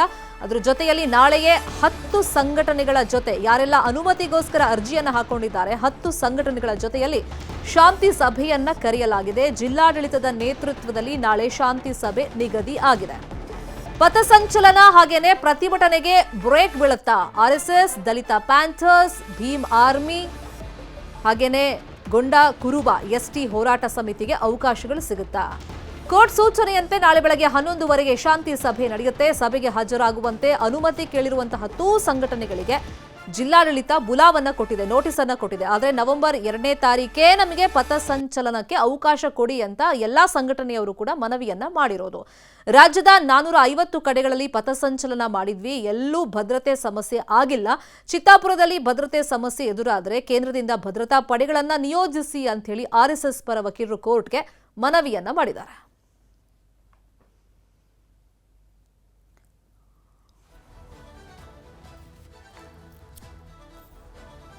ಚಿತ್ತಾಪುರದಲ್ಲಿ ಈಗ ಪಥಸಂಚಲನದ ಪ್ರತಿಷ್ಠೆ ಯಾರ ಪಾಲಾಗುತ್ತೆ ಅನ್ನೋ ಕುತೂಹಲ ಇದೆ. ಸದ್ಯಕ್ಕೆ ಏನು ಬೆಳವಣಿಗೆ ಆಗ್ತಾ ಇದೆ, ನೇರ ಸಂಪರ್ಕದಲ್ಲಿ ಜಾಯಿನ್ ಆಗಿದ್ದಾರೆ. ಮಾಹಿತಿಯನ್ನು ಕೊಡ್ತಾ ಹೋಗೋದಕ್ಕೆ ನಮ್ಮ ಕಲಬುರಗಿ ರಿಪೋರ್ಟರ್ ಅರುಣ್, RSS ಅವರು ಪರ್ಮಿಷನ್ ಕೇಳಿದ ಮೇಲೆ ಈಗ 10 ಸಂಘಟನೆಯವರು ಅರ್ಜಿಯನ್ನ ಹಾಕೊಂಡಿದ್ದಾರೆ. ಸೊ ಈ ನಿಟ್ಟಲ್ಲಿ ನಾಳಿನ ಶಾಂತಿ ಸಭೆಗೆ ಯಾರೆಲ್ಲ ಬರ್ತಾ ಇದ್ದಾರೆ, ಯಾರ ನೇತೃತ್ವದಲ್ಲಿ ಆಗ್ತಾ ಇದೆ, ಅದ್ರ ಜೊತೆಯಲ್ಲಿ ಯಾರಿಗೆ ಪರ್ಮಿಷನ್ ಸಿಗುತ್ತೆ, ಏನೆಲ್ಲ ಮಾನದಂಡ ಅಂತ ಜಿಲ್ಲಾಡಳಿತ ಹೇಳ್ತಾ ಇದೆ? ಹೌದು ಶರ್ಮಿತಾ, ಏನಂತಂದರೆ ಕಲಬುರಗಿಯ ಚಿತ್ತಾಪುರ್ ಪಟ್ಟಣದಲ್ಲಿ RSS ಪಥಸಂಚಲನಕ್ಕೆ ಸಾಕಷ್ಟು ರಾಜ್ಯಾದ್ಯಂತ ಸದ್ದು ಮಾಡ್ತಿರುವಂಥದ್ದು. RSSಗೆ ಪಥಸಂಚಲನಕ್ಕೆ ಚಿತ್ತಾಪುರ್ನಲ್ಲಿ ಅವಕಾಶ ಕೊಡಬಾರ್ದು ಅಂತ ಹೇಳಿ ಸಾಕಷ್ಟು ಸಂಘಟನೆಗಳೀಗ ಜಿಲ್ಲಾಧಿಕಾರಿಗಳ ಮನವಿಯನ್ನು ಸಲ್ಲಿಸಿದ್ರು. ಅಲ್ಲದೆ ಏನು ಇದೇ ನವೆಂಬರ್ 2ನೇ ತಾರೀಕು ನಾವು ಕೂಡ ಪಥಸಂಚಲನಕ್ಕೆ ಅವಕಾಶ ಮಾಡಿಕೊಡ್ಬೇಕಂತೇಳಿ ದಲಿತ ಪ್ಯಾಂಥರ್, ಭೀಮ್ ಆರ್ಮಿ, ರೈತ ಸಂಘಟನೆ ಮತ್ತು ಗೊಂಡ ಕುರುಬ ಸಂಘಟನೆ ಕೂಡ ಅಲ್ಲದೆ ಆ ಕ್ರಿಶ್ಚಿಯನ್ ಕಮ್ಯುನಿಟಿ ಕೂಡ ಶಾಂತಿ ನಡೆ ಮಾಡಲು ಈಗ ನಮಗೆ ಅವಕಾಶ ಕೊಡಬೇಕಂತೇಳಿ ಜಿಲ್ಲಾಧಿಕಾರಿಗಳಿಗೆ ಸುಮಾರು RSS ಸೇರಿ 10 ಸಂಘಟನೆಗಳು ಈಗ ಜಿಲ್ಲಾಧಿಕಾರಿಗೆ ಮನವಿಯನ್ನು ಸಲ್ಲಿಸಿರುವಂಥದ್ದು. ಅಲ್ಲದೆ ಇದೇ ತಿಂಗಳು 24ರಂದು ಏನು ಹೈಕೋರ್ಟ್ ಮೆಟ್ಟಿಲೇರಿದಂಥ RSSನವರಿಗೆ ಪಥಸಂಚಲನಕ್ಕೆ ಅವಕಾಶ ಕೋರಿ RSSನವರು ಹೈಕೋರ್ಟ್ ಮೆಟ್ಟಿಲನ್ನು ಏರಿದ್ರು. ಆ ಸಂದರ್ಭದಲ್ಲಿ ವಿಚಾರಣೆ ನಡೆಸಿದಂಥ ನ್ಯಾಯಾಲಯ ಎಲ್ಲರೂ ಕೂಡ ಒಂದೇ ದಿನ ಪಥಸಂಚಲನಕ್ಕೆ ಅವಕಾಶ ಕೋರಿ ಅರ್ಜಿಯನ್ನು ಸಲ್ಲಿಸಿದ್ರೆ. ಹಾಗಾಗಿ ಇದೇ ತಿಂಗಳು 28ರಂದು ಜಿಲ್ಲಾಧಿಕಾರಿಗಳು ಎಲ್ಲ RSS ಸೇರಿ 10 ಸಂಘಟನೆಗಳನ್ನು ಜಿಲ್ಲಾಧಿಕಾರಿ ಕಚೇರಿಯಲ್ಲಿ ಈಗ ಶಾಂತಿ ಸಭೆಗೆ ಆಹ್ವಾನವನ್ನು ನೀಡಿರುವಂಥದ್ದು. ಈಗ ಎಲ್ರಿಗೂ ಕೂಡ ಈಗ ನೋಟಿಸನ್ನು ಕೊಟ್ಟು ಈಗ ಶಾಂತಿ ಸಭೆಗೆ ಆಗಮಿಸುವಂತ ಹೇಳಿದ್ದಾರೆ. ನಾಳೆ ಮಧ್ಯಾಹ್ನ 11:30ಕ್ಕೆ ಜಿಲ್ಲಾಧಿಕಾರಿ ಕಚೇರಿಯಲ್ಲಿ ಜಿಲ್ಲಾಧಿಕಾರಿಗಳ ನೇತೃತ್ವದಲ್ಲಿ ಒಂದು ಶಾಂತಿ ಸಭೆಯನ್ನು ಕರೆಯಲಾಗಿದೆ. ಆ ಶಾಂತಿ ಸಭೆಯಲ್ಲಿ ಎಲ್ರಿಗೂ ಕೂಡ ಭಾಗಿಯಾಗಬೇಕು. ಒಂದು ಸಂಘಟನೆಯಿಂದ ಮ್ಯಾಕ್ಸಿಮಮ್ ಅಂದರೆ ಗರಿಷ್ಠ 3 ಜನ ಮಾತ್ರ ಭಾಗಿಯಾಗಬೇಕಂತ ಹೇಳಿ ಈಗ ಜಿಲ್ಲಾಧಿಕಾರಿಗಳು ಎಲ್ಲ ಸಂಘಟನೆಗಳಿಗೆ ನೋಟಿಸನ್ನು ಕೊಟ್ಟಿರುವಂಥದ್ದು. ಆ ಒಂದು ಶಾಂತಿ ಸಭೆಯಲ್ಲಿ ಎಲ್ಲರೂ ಕೂಡ ಈ ಒಂದು ಪಥಸಂಚಲನಕ್ಕೆ ಅವಕಾಶ ಕೋರಿ ಅರ್ಜಿಯನ್ನು ಸಲ್ಲಿಸಿದ್ರು. ಎಲ್ಲರೂ ಕೂಡ ಅವತ್ತು ಆ ಒಂದು ನಾಳೆ ನಡೆಯುವಂಥ ಸಭೆಯಲ್ಲಿ ಭಾಗಿಯಾಗಲಿದ್ದಾರೆ. ಭಾಗಿಯಾದಂಥ ಸಂದರ್ಭದಲ್ಲಿ ಏನೆಲ್ಲ ವಿಚಾರಗಳು ಚರ್ಚೆ ಆಗುತ್ತೆ, ಯಾರ್ಯಾರಿಗೆಲ್ಲ ಪರ್ಮಿಷನ್ ಅನ್ನು ಕೇಳ್ತಾರೆ, ಮತ್ತೊಂದು ದಿನಾಂಕ ಅಂದರೆ ಒಂದೇ ದಿನ ಎಲ್ರಿಗೂ ಕೂಡ ಪಥಸಂಚಲನಕ್ಕೆ ಅವಕಾಶ ಕೊಡದೆ ಒಂದೊಂದು ದಿನ ನಿಗದಿಯನ್ನು ಮಾಡೋದ್ರ ಮೂಲಕ ಎಲ್ರಿಗೂ ಕೂಡ ಪಥಸಂಚಲನಕ್ಕೆ ಅವಕಾಶ ಕೊಡಲು ಈಗ ಜಿಲ್ಲಾಧಿಕಾರಿಗಳು ಏನು ಕೊಡ್ಬೋದು ಅನ್ನೋ ಒಂದು ನಿರೀಕ್ಷೆ ಕೂಡ ಎಲ್ಲರೂ ಇರುವಂಥದ್ದು. ಅಲ್ಲದೆ ಶಾಂತಿ ಸಭೆಯನ್ನು 28ರಂದು ಶಾಂತಿ ಸಭೆಯನ್ನು ನಡೆಸಿ ಇದೇ ತಿಂಗಳು 30ರಂದು ಮತ್ತೆ ಕೋರ್ಟ್ಗೆ ವರದಿಯನ್ನು ಜಿಲ್ಲಾಡಳಿತ ಸಲ್ಲಿಸಬೇಕಂತೇಳಿ ಈಗ ಕೋರ್ಟ್ ನ್ಯಾಯಮೂರ್ತಿಗಳು ಅವರಿಗೆ ಸೂಚನೆ ನೀಡಿದರೆ. ಆ ಹಿನ್ನೆಲೆಯಲ್ಲಿ ನಾಳೆ ಶಾಂತಿ ಸಭೆ ಎಲ್ಲರಿಗೆ ಕುತೂಹಲವನ್ನು ಮೂಡಿಸಿರುವಂಥದ್ದು. ಯಾವ ಒಂದು ಸಂಘಟನೆಗೆ ನವೆಂಬರ್ 2ರಂದು ಅವಕಾಶ ಕೊಡ್ತಾರೆ, ಅಲ್ಲದೆ ಬೇರೆ ಬೇರೆ ಸಂಘಟನೆಗಳಿಗೆ ಬೇರೆ ಬೇರೆ ದಿನಾಂಕ ಮತ್ತು ಸಮಯವನ್ನು ನಿಗದಿ ಮಾಡುವಂಥ ಸಾಧ್ಯತೆ ಕೂಡ ಇರುವಂಥದ್ದು. ಎಲ್ಲರೂ ಕೂಡ ಏನಂತಂದರೆ ಏನು ಪಥಸಂಚಲನ ಮಾಡಲು ಹೋರಾಟ ಮಾಡಲು ಎಲ್ರಿಗೂ ಕೂಡ ಅವಕಾಶನೇ ಇರುವಂಥದ್ದು ಕಾನೂನಿನ ಅಡಿಯಲ್ಲಿ. ಎಲ್ಲರೂ ಕೂಡ ಏನಂತಂದರೆ ಒಂದೇ ಸಮಯ ಕೇಳಿದ್ರಿಂದ ಈಗ ತೊಂದರೆ ಆಗ್ತದೆ. ಹಾಗಾಗಿ ಕಾನೂನು ಸುವ್ಯವಸ್ಥೆ ಏನು ತೊಂದರೆ ಆಗುತ್ತೆ ಅನ್ನೋ ನಿಟ್ಟಿನಲ್ಲಿ ಎಲ್ರಿಗೂ ಕೂಡ ಶಾಂತಿ ಸಭೆಗೆ ಆಹ್ವಾನವನ್ನು ನೀಡೋದ್ರ ಮೂಲಕ ಅವರಿಗೆ ಜಿಲ್ಲಾಡಳಿತ ಕನ್ವಿನ್ಸ್ ಅನ್ನು ಮಾಡುತ್ತೆ. ಅಲ್ಲದೆ ಅವರಿಗೆ ಯಾವ್ಯಾವ ಸಂಘಟನೆಗಳಿಗೆ ಯಾವ ದಿನಾಂಕದಂದು ಯಾವ ಸಮಯದಂದು ಅವರಿಗೆ ಏನೋ ಪಥಸಂಚಲನಕ್ಕೆ ಅವಕಾಶ ಕೊಡಬೇಕಂತೇಳಿ ಈಗ ನಾಳೆ ಏನು ಶಾಂತಿ ಸಭೆಯಲ್ಲಿ ನಿರ್ಧಾರವಾಗಲಿದೆ. ಅಲ್ಲದೆ ಏನು RSSನವರು ಕೂಡ ಸಾಕಷ್ಟು ಏನಂತಂದರೆ ಹೈಕೋರ್ಟನ್ನು ಮನವರಿಕೆಯನ್ನು ಕೂಡ ಮಾಡಿರುವಂಥದ್ದು ಏನಂತಂದರೆ ನಾವು ಏನು ರಾಜ್ಯಾದ್ಯಂತ ಸುಮಾರು 450ಕ್ಕೂ ಹೆಚ್ಚು ಕಡೆ ನಾವು ಪಥಸಂಚಲನ ಮಾಡಿದ್ದೀವಿ. ಆದರೆ ಎಲ್ಲೂ ಕೂಡ ಶಾಂತಿ ಸುವ್ಯವಸ್ಥೆ ಹಾಳಾಗಿಲ್ಲ, ಯಾವುದೇ ರೀತಿಯ ಗಲಭೆಗಳಾಗಿಲ್ಲ. ಆದರೆ ಚಿತ್ತಾಪುರ್ನಲ್ಲಿ ಮಾತ್ರ ನಮಗೆ ಅವಕಾಶ ಕೊಡ್ತಾ ಇಲ್ಲ. ಇದು ಒಂದು ಉದ್ದೇಶಪೂರ್ವಕವಾಗಿ ನಮಗೆ ಅಡ್ಡಗಾಲನ್ನು ಹಾಕ್ತಾ ಇದ್ದಾರೆ ಅಂತ ಹೇಳಿ ಅವರು ಕೂಡ ಈಗ ನ್ಯಾಯಮೂರ್ತಿ ಹೈಕೋರ್ಟ್ಗೆ ಹೇಳಿರುವಂಥದ್ದು. ಹಾಗಾಗಿ ಏನಂತಂದರೆ ಯಾರ್ಯಾರು ರಿಜಿಸ್ಟರ್ಡ್ ಇದ್ದಾರೆ ಅವರಿಗೆ ಮಾತ್ರ ಅವಕಾಶ ಕೊಡಬೇಕಂತ ಹೇಳಿ ದಲಿತ ಸಂಘಟನೆಗಳು, ಭೀಮ್ ಆರ್ಮಿ ಸೇರಿದಂತೆ ಸುಮಾರು 10ಕ್ಕೂ ಹೆಚ್ಚು ಸಂಘಟನೆಗಳು ಈಗ ಜಿಲ್ಲಾಧಿಕಾರಿಗೆ ಹೇಳಿರುವಂಥದ್ದು. ಕಾನೂನು ಅಡಿಯಲ್ಲಿ ಯಾರಿಗೆ ಅವಕಾಶ ಕೊಡಲು ಬರುತ್ತೆ ಅವರಿಗೆ ಮಾತ್ರ ಕೊಡಬೇಕು. ಯಾರ್ಯಾರು ಏನು ಸಂಘಟನೆ ರಿಜಿಸ್ಟ್ರೇಷನ್ ಇದೆ ಎಲ್ಲವೂ ಕೂಡ ಏನು ಜಿಲ್ಲಾಡಳಿತ ದಾಖಲೆಗಳನ್ನು ಕೇಳಿರ್ತಾರೆ ಅವು ಎಲ್ಲವನ್ನು ಕೂಡ ಜಿಲ್ಲಾಡಳಿತಕ್ಕೆ ಸಬ್ಮಿಟನ್ನು ಮಾಡಬೇಕು. ಅಂದಾಗ ಮಾತ್ರ ಅವರಿಗೆ ಅವಕಾಶ ಕೊಡಬೇಕಂತೇಳಿ ಅವರು ಇದು ಮಾಡ್ತಾ ಇದ್ದಾರೆ. ಯಾಕಂತಂದರೆ ಚಿತ್ತಾಪುರ ಮತಕ್ಷೇತ್ರದಲ್ಲಿ ಪ್ರಿಯಾಂಕ್ ಖರ್ಗೆ ಅವರು RSS ಬಗ್ಗೆ ಮಾತನಾಡಿದ್ದಾರೆ. ಹಾಗಾಗಿ ಅವರ ಕ್ಷೇತ್ರದಲ್ಲೇ ಮಾಡಬೇಕಂತ ಹೇಳಿ ಈ ರೀತಿ ಒಂದು ಜಿದ್ದನ್ನು RSSನವರು ತೆಗೆದುಕೊಂಡಿರುವಂಥದ್ದು. ಅವರು ಏನಂತಂದರೆ ಪಥಸಂಚಲನ ಸಮಯದಲ್ಲಿ ಲಾಠಿಗಳನ್ನು ಹಿಡ್ಕೊಂಡು ಹೋಗೋದ್ರಿಂದ ಎಲ್ಲೋ ಒಂದು ಕಡೆ ಚಿತ್ತಾಪುರ್ನಲ್ಲಿ ಭಯದ ವಾತಾವರಣ ನಿರ್ಮಾಣವಾಗುತ್ತೆ, ಅವರ ಮೇಲೆ ಪ್ರಭಾವ ಬೀರುವಂಥ ಸಾಧ್ಯತೆಗಳು ಇರ್ತವೆ. ಹಾಗಾಗಿ ಅವರಿಗೆ ಅವಕಾಶ ಕೊಡಬಾರ್ದು ಅಂತೇಳಿ ಸಾಕಷ್ಟು ಏನಂದರೆ ಪ್ರಗತಿಪರರು ಕೂಡ ಈಗ ಜಿಲ್ಲಾಧಿಕಾರಿಗೆ ಮನವಿಯನ್ನು ಸಲ್ಲಿಸಿರುವಂಥದ್ದು. ಆದರೆ ನಾಳಿನ ಸಭೆಯೇ ಯಾವ ರೀತಿಯ ನಿರ್ಧಾರ ಕೈಗೊಳ್ಳುತ್ತೆ, ಯಾರಿಗೆಲ್ಲ ಅವಕಾಶಗಳನ್ನು ಕೊಡುತ್ತೆ, ಈಗ ಏನು ಆ ಕುತೂಹಲ ಮೂಡಿಸಿರುವಂಥದ್ದು. ಶರ್ಮಿತಾ ಶೆಟ್ಟಿ, ಕಾದ್ ನೋಡೋಣ ನಾಳಿನ ಶಾಂತಿ ಸಭೆ ಏನಾಗುತ್ತೆ. Thank you Arun. Dharmasthala Burude case ತನಿಖೆ ಬಹುತೇಕ ಮುಕ್ತಾಯ ಹಂತಕ್ಕೆ ಬಂದಿದೆ. ಅಕ್ಟೋಬರ್ 31ರ ಒಳಗೆ ವರದಿಯನ್ನ ಕೊಡಬಹುದು ಅಂತೇಳಿ ಗೃಹ ಸಚಿವ ಡಾಕ್ಟರ್ ಜಿ ಪರಮೇಶ್ವರ್ ಅವರು ಹೇಳಿಕೆಯನ್ನ ಕೊಟ್ಟಿದ್ದಾರೆ. ಒಂದೆರಡು ದಿನ ಆಚೆ ಈಚೆ ಆಗಬಹುದು, ಎಲ್ಲವನ್ನೂ ಸೇರಿಸಿ ವರದಿ ಕೊಡಿ ಅಂತ ಹೇಳಿದ್ದೀವಿ. ಮಧ್ಯಂತರ ಅಥವಾ ಪೂರ್ಣ ಪ್ರಮಾಣದ ವರದಿ ಕೊಡಬಹುದು SIT ಅಂತ ಹೇಳಿ ಪರಮೇಶ್ವರ್ ಅವರು ಹೇಳಿಕೆಯನ್ನ ಕೊಟ್ಟಿದ್ದಾರೆ. ಇನ್ನೊಂದು ಮಹತ್ವದ ಬೆಳವಣಿಗೆ ಅಂತಂದ್ರೆ ಈ ಬುರುಡೆ ಕೇಸ್ನ ಫಾಲೋಅಪ್ ಅನ್ನ ಈಗ SIT ಮಾಡ್ತಾ ಇದೆ. ಅದರಂತೆ ಇವತ್ತು ದೂರುದಾರರು ಯಾರೆಲ್ಲ ಇದ್ದಾರೆ 4 ಜನ ಅವರನ್ನು ಕರೆಸಿ ಪ್ರಣವ್ ಮೊಹಂತಿ ಅವರ ವಿಚಾರಣೆಗೆ ಕುತ್ಕೋತಾರೆ. ಸೊ ಈ ಸಂದರ್ಭದಲ್ಲಿ ಏನೆಲ್ಲ ವಿಚಾರಣೆ ಆಗುತ್ತೆ, ಯಾವ ಥರ ವರದಿಯನ್ನು ಪ್ರಿಪೇರ್ ಮಾಡಿ ಸರ್ಕಾರಕ್ಕೆ ಸಲ್ಲಿಕೆ ಮಾಡ್ತಾರೆ ಅನ್ನುವಂಥ ಕುತೂಹಲ ಇದೆ. ರಾಷ್ಟ್ರ ಮಟ್ಟದಲ್ಲಿ ದೊಡ್ಡ ಸಂಚಲನಕ್ಕೆ ಕಾರಣವಾಗಿದ್ದಂಥ ಒಂದು ಸುದ್ದಿ ಇದು. ಬುರುಡೆ ಗ್ಯಾಂಗ್ ಅಂತೆಲ್ಲ ಮತ್ತೆ ಬುರುಡೆ ಹೂತಿಟ್ಟಿದ್ದೀನಿ ಅಂತೇಳಿ ಸದ್ಯದಲ್ಲೇ ಸರ್ಕಾರಕ್ಕೆ ವರದಿ ಸಲ್ಲಿಕೆ ಆಗುತ್ತೆ ಅಂತೇಳಿ ಗೃಹ ಸಚಿವರು ಹೇಳಿದ್ದಾರೆ. ಅನಾಲಿಸಿಸ್ ಅಲ್ಲ, ಅವ್ರು ಮೊದಲೇ ಅಕ್ಟೋಬರ್ ತಿಂಗಳಲ್ಲಿ ಕೊಡ್ತೇವೆ ವರದಿಯನ್ನಂತ ಅವರೇ ಹೇಳಿದ್ರು. ಯಾರು ನಮ್ಮ SIT ಅವರು. ಈ ಬಹುಶಃ ಈ 31st ಒಳಗಡೆ ಕೊಡ್ಬೋದು ಅಂತ ಕಾಣಿಸುತ್ತೆ. 31st ಒಳಗಡೆ ಎಲ್ಲಾದ್ರೂ ಕೂಡ ಪ್ಲಸ್ 1 or 2 days ಅಲ್ಲಿ ಕೊಡ್ತಾರೆ ಅಂತ ಅನ್ಕೊಳ್ತೀನಿ. ಅದೇ ಎಲ್ಲ ಕಾಂಪ್ರಹೆನ್ಸಿವ್ ಆಗಿ ರಿಪೋರ್ಟ್ ಮಾಡಬೇಕು ಅಂತ ಹೇಳಿದ್ದೇವೆ ಅವ್ರಿಗೆ. ಫೈನಲ್ ಅಂತಿಮವಾಗಿ ವರದಿಯನ್ನ ಕೊಡಬೇಕು ಅಂತ ಹೇಳಿದ್ದೇವೆ. ಅದನ್ನ ಬಹುಶಃ ಅವರೇ ಹೇಳಿದಾಗೆ ಅಕ್ಟೋಬರಲ್ಲಿ ಕೊಡ್ತೀವಿ ಅಂತ ಹೇಳಿದ್ರು ಅವರು. ಅಕ್ಟೋಬರ್ ತಿಂಗಳಲ್ಲಿ ಮುಗಿಯುತ್ತೆ ನಮ್ಮದು ಕೆಲಸ ಎಲ್ಲ ಅಂತ. ಬಹುಶಃ ಅವರು FSL ರಿಪೋರ್ಟ್ಸು ಮತ್ತು ಬೇರೆ ಬೇರೆ ಅನಾಲಿಸಿಸ್ ಏನೇನು ಮಾಡಬೇಕಿತ್ತು, ಕೆಮಿಕಲ್ ಅನಾಲಿಸಿಸು ಅದೆಲ್ಲ ಮಾಡಿಕೊಂಡು ಅವರು ಕೊಡ್ತೀವಿ ಅಂತ ಹೇಳಿದರು. ಯಾಕೆಂದರೆ ಆ ಬೋನ್ ತೆಗ್ದ್ರಲ್ಲ, ಅದೆಲ್ಲ ಅನಾಲಿಸಿಸ್ ಮಾಡಬೇಕಲ್ಲ, ಕೆಮಿಕಲ್ ಅನಾಲಿಸಿಸ್ ಮಾಡಿ ಕನ್ಕ್ಲೂಡ್ ಮಾಡಬೇಕು. ಅದನ್ನೆಲ್ಲ ಮಾಡಿ ಕೊಡ್ತೇವೆ ಅಂತ ಹೇಳಿದ್ದಾರೆ. ಬಹುಶಃ ಈ ತಿಂಗಳ ಕೊನೆಯಲ್ಲಿ ಕೊಡ್ಬೋದು. ಅದು ನೋಡಬೇಕು. ಯಾಕೆಂದ್ರೆ ಅವರು ಮೇಜರ್ ಆಗಿ ಇಂಟರಿಮ್ ಆಗಿ ಕೊಡ್ತಾರಾ ಅಥವಾ ಪೂರ್ತಿ ಸಂಪೂರ್ಣವಾದ ವರದಿಯನ್ನು ಕೊಡ್ತಾರಾ ಅದನ್ನ ನಾವು ಈಗಲೇ ಹೇಳಕ್ ಬರೋದಿಲ್ಲ. ಅಲ್ಲ, ಅವ್ರು ಮೊದಲೇ ಅಕ್ಟೋಬರ್ ತಿಂಗಳಲ್ಲಿ ಕೊಡ್ತೇವೆ ವರದಿಯನ್ನಂತ ಅವರೇ ಹೇಳಿದ್ರು. ಯಾರು ನಮ್ಮ SIT ಅವರು. ಈ ಬಹುಶಃ ಈ 31st ಒಳಗಡೆ ಕೊಡ್ಬೋದು ಅಂತ ಕಾಣಿಸುತ್ತೆ. 31st ಒಳಗಡೆ ಎಲ್ಲಾದ್ರೂ ಕೂಡ ಪ್ಲಸ್ 1 or 2 days ಅಲ್ಲಿ ಕೊಡ್ತಾರೆ ಅಂತ ಅನ್ಕೊಳ್ತೀನಿ.